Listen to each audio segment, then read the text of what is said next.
কেমন লাগছে?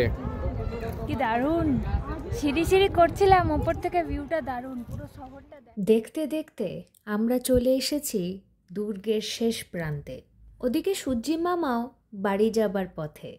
যেই দৃশ্য এবং যেই মুহূর্তের সাক্ষী হতে এতগুলো সিঁড়ি বেয়ে আমরা উঠলাম, সেটি অত্যন্ত নিকটে এসে পৌঁছেছে। যত সময় এগোচ্ছে বুঝতে পারছি ইতিহাস কিভাবে প্রকৃতির সাথে মিলেমিশে একাকার হয়ে যাচ্ছে। সিঁড়ি দিয়ে আমরা উঠে পৌঁছে গেলাম বারাদারি হল কিংবা দরবার হলে। এটি গোলকোন্ডা দুর্গের সর্বোচ্চ স্থান। এখান থেকে একটি অপূর্ব ভিউ পাওয়া যায়, বিশেষ করে সানসেটের সময়। আর যখন সেই দৃশ্য সত্যিকারের দেখলাম, সব কষ্ট ঘুচে গেল।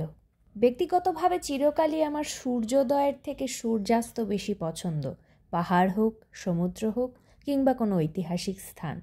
সূর্যাস্তের সময় সূর্য যেন একটি অদ্ভুত রক্তিম আভা ছড়িয়ে দেয় চারদিকে, যার জন্য আশেপাশের পরিবেশ আরও অপূর্ব হয়ে ওঠে। আর এখানে একটা অদ্ভুত ঠান্ডা হাওয়া পাওয়া যায় এবং মনে হয় সারাদিন এখানেই বসে থাকি, নামতে আর ইচ্ছে করে না। তবে 5:30 বাজতে না বাজতেই সিকিউরিটি গার্ড আমাদেরকে নামিয়ে দেয়। তার কারণ 6:30 থেকে এখানে একটি লাইট অ্যান্ড সাউন্ড শো হয়, হিন্দি, ইংলিশ আর তেলুগু ভাষায়। কোনো ঐতিহাসিক স্থানে ভ্রমণ করতে গেলে এটাই মনে হয় যে রাজা নেই, তার শাসনও নেই, কিন্তু তাদের বানানো স্থাপত্য এখনও রয়ে গেছে হাজার হাজার বছর পরেও। আর আমরা এখনও বিস্ময় ভরে সেগুলো দেখি আর ভাবি যে কোনো এক কালে, কোনো এক আমলে রাজারা ছিলেন, এখানে দিওয়ানি আম বসতো, দিওয়ানি খাস হতো, কত কি হতো গল্প শুনি আর মনে মনে কল্পনা করি যে রাজার আমলে কি হতো।